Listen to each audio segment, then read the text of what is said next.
Good day, everyone. Welcome to Real Conservative News. I'm your host, Nathaniel Rajkumar. Starting off locally here in Trinidad and Tobago, the government has come out in full support of the United States attack on Iran, which, according to Israel and US President Donald Trump, left Iran's supreme leader, Khamenei, dead.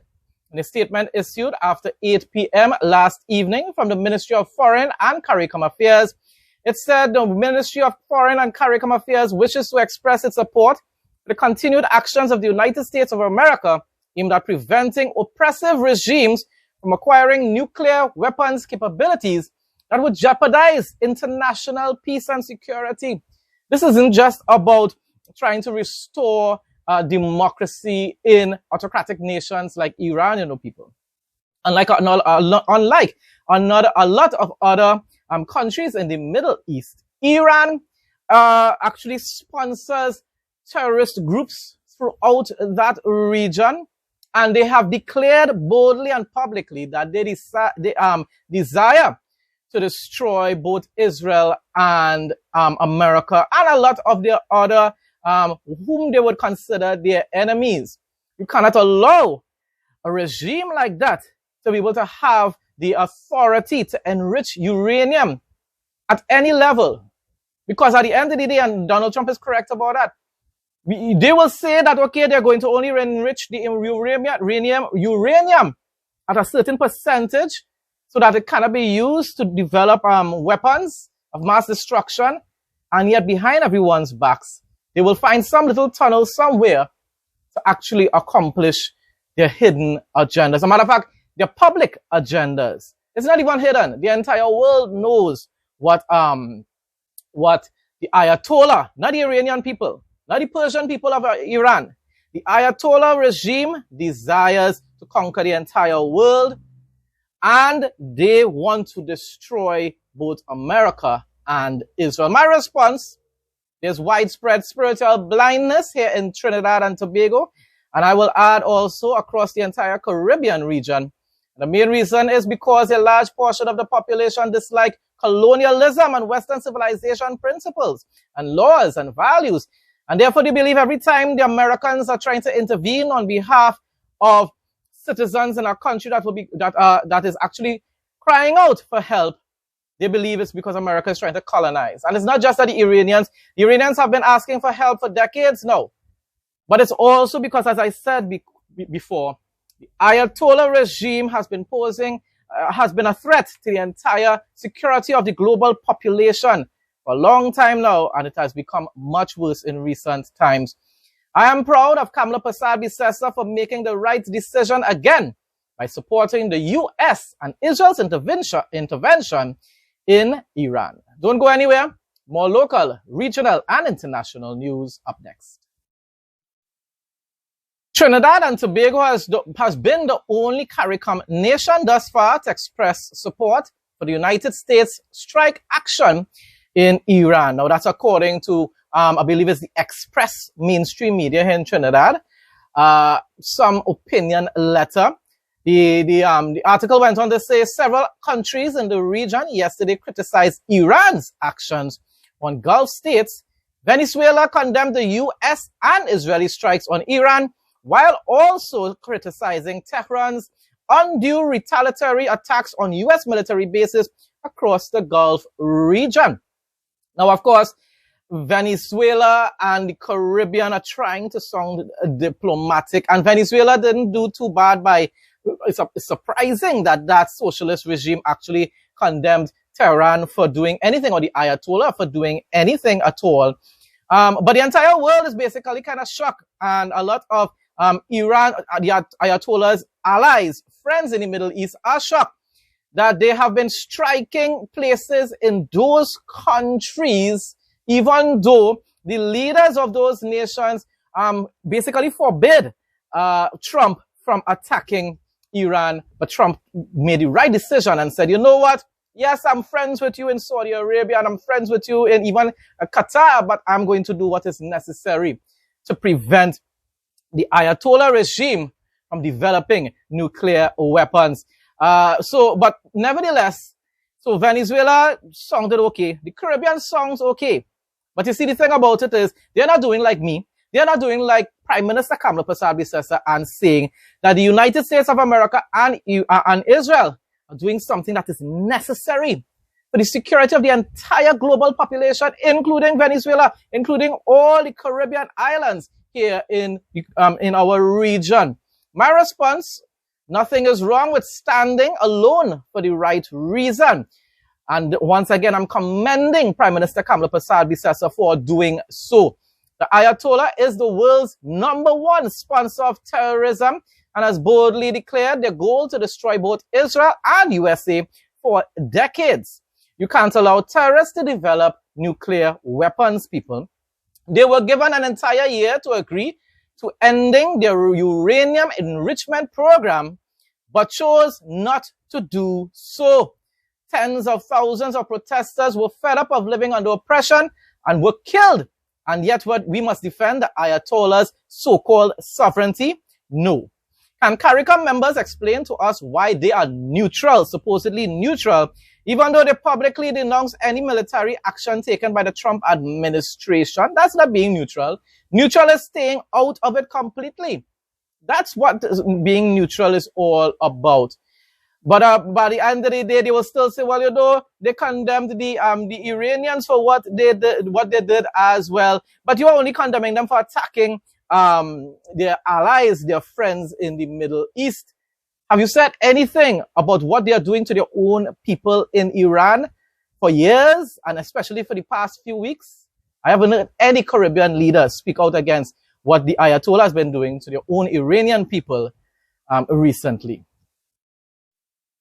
In some positive news now, Lakshmi Girls Hindu School joined other volunteers at Mathura Beach yesterday for a cleanup exercise organized by nature seekers ahead of the start of the turtle nesting season. And I've always wanted to go and actually see it for myself when the turtles are laying the eggs and so forth. Maybe one day. During the activity, nature seekers representative Susan Lacan Batiste briefed volunteers on the significance of the nesting season, which begins on March 1st, which was yesterday. Trinidad and Tobago hosts the world's highest density of nesting leatherback sea turtles, giving the country global importance for turtle conservation. Now, isn't that wonderful to know? Our little tiny island is known worldwide for that. Don't go anywhere. Regional news up next.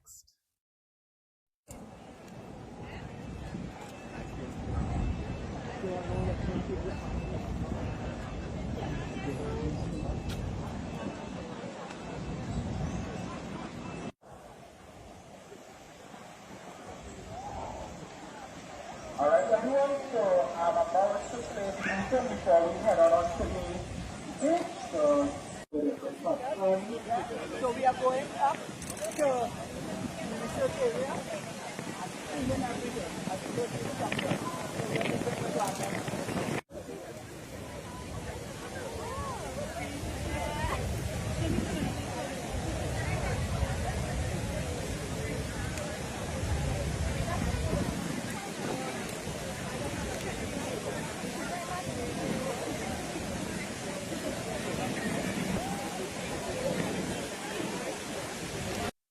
The Jamaican government expects to divest the Soapberry wastewater treatment plant this year as part of plans to double its capacity to meet infrastructure needs for increasing housing development. We will go to market this year to divest the Soapberry treatment plant. I wonder how they came up with that name, Soapberry. Minister with all portfolio in the Ministry of Economic Growth and Job Creation, Matthew Samuda, said on Thursday.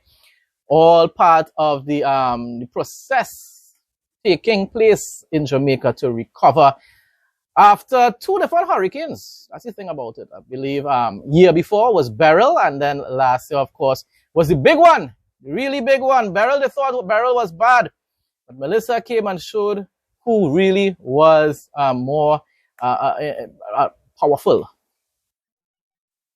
Some 1,500 jobs are expected to be created in Region 6, East Berbice, Quarantine, Guyana, through the construction of 2 regional hospitals in New Amsterdam and number 75 village, according to senior minister within the office of the president with responsibility for finance, Dr. Ashley Singh.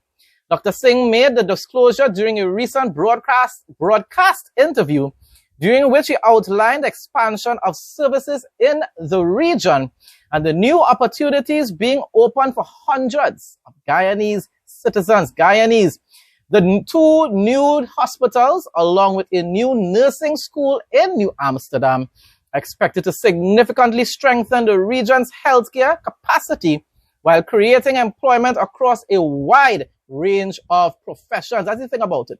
Development of infrastructure, development of healthcare, development of even the tourism industry in Guyana. And also what that is going to do is provide a lot of jobs for the citizens of that country. We are building a brand new nursing school in New Amsterdam. We have built a brand new hospital in the village of number 75. And we are going to build a brand new hospital in New Amsterdam too, the official said. While visiting AgroFest with Barbados Prime Minister Mia Mottley, President of Suriname, Jennifer Gerlings-Simmons, indicated that her country is strengthening its focus on food processing and expanding agricultural production, with emphasis on food security. That is really important in our region. She expressed appreciation for the opportunity to see and experience AgroFest in Barbados, mentioning that she saw some Surinamese products on display, including items now being manufactured in Suriname. That I've been able to visit this, and as in Suriname we are also working on food processing, producing more agricultural products, because we indeed need to focus on food security and in fact decreasing import. Indeed, many people have forgotten the good things we have in our own lands, and now I saw some products here and some that we also have started to make in Suriname. So I'm very glad that I've been able to watch and see and experience this, and Barbados and Suriname can really work together, specifically on the agricultural side, to produce and to process, so that all of our people here in the Caribbean, but specifically our 2 countries, can work together on the food security.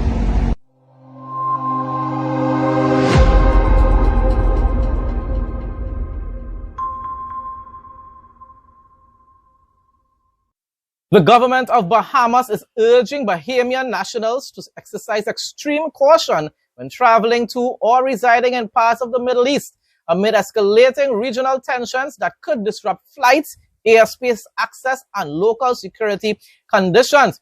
Bahamian nationals in affected areas, we are talking about the Middle East, of course, are advised to consider leaving it if safe. By now, they may not be able to leave.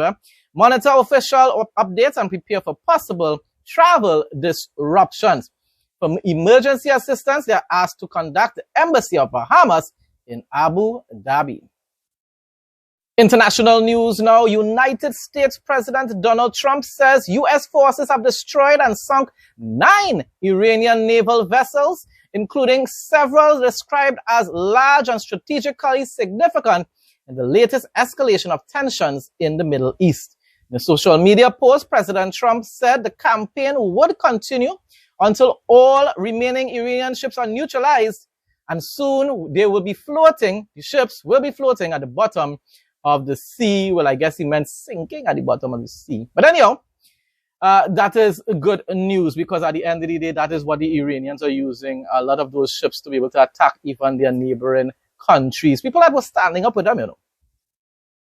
The temporarily acting supreme leader of Iran, Ayatollah Arafat, was also killed after new strikes on Tehran, according to Israeli media last night.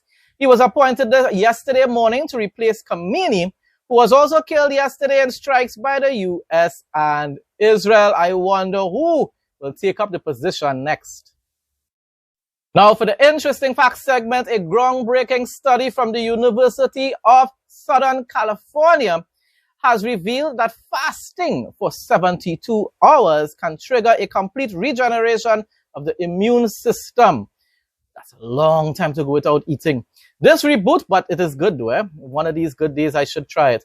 This reboot occurs because prolonged fasting forces the body to conserve energy leading it to recycle a large number of old, damaged, or inefficient immune cells. Once the fast is broken, the body utilizes stem cells to generate a fresh supply of white blood cells, effectively creating a younger and more robust immune defense system. Yeah, it sounds tough, 72 hours, but definitely one of these good days, I'm going to try it. Welcome to Real Conservative News Travel segment.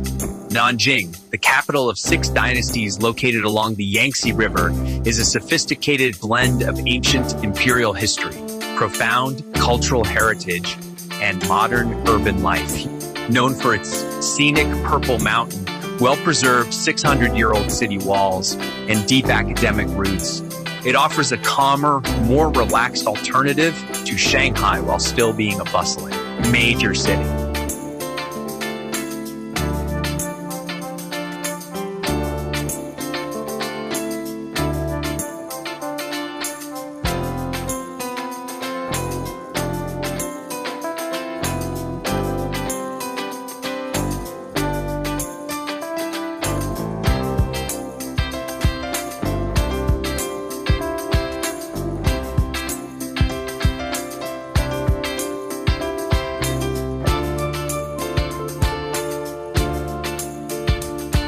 Now for the interesting facts segment, France has taken a historic step in consumer protection by officially banning the practice of planned obsolescence. The new legislation makes it a criminal offense for companies to intentionally design products with a limited lifespan. We have all noticed it. Fans or whatsoever, certain products only last for a certain length of time, period of time nowadays, unlike long time when things would have gone on for years and years and years until it actually gets old. So let me read over that part. The new legislation makes it a criminal offense for companies to intentionally design products with a limited lifespan or to manufacture goods that are meant to fail prematurely so that people can go back and purchase the product again. This move is aimed at breaking the cycle of constant replacement that leads to massive amounts of electronic waste and places a heavy financial burden on consumers, while the manufacturers make billions of dollars. Under this law, manufacturers must now ensure that their products are durable and, more importantly, repairable. That's the next thing about it. And therefore, we'll have to provide parts for these products as well. Companies found violating these rules face significant fines and potential jail time for executives, marking some of the toughest regulations against the tech industry globally. I love this.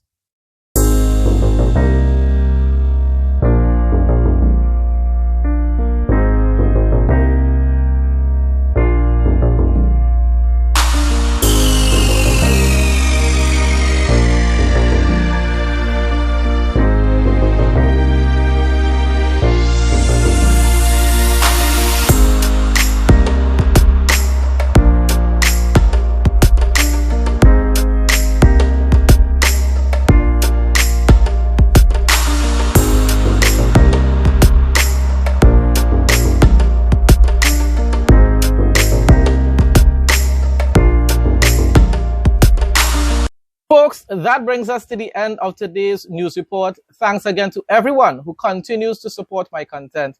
Please like, comment, share, and subscribe. Stay blessed and stay safe most of all. In Jesus' name.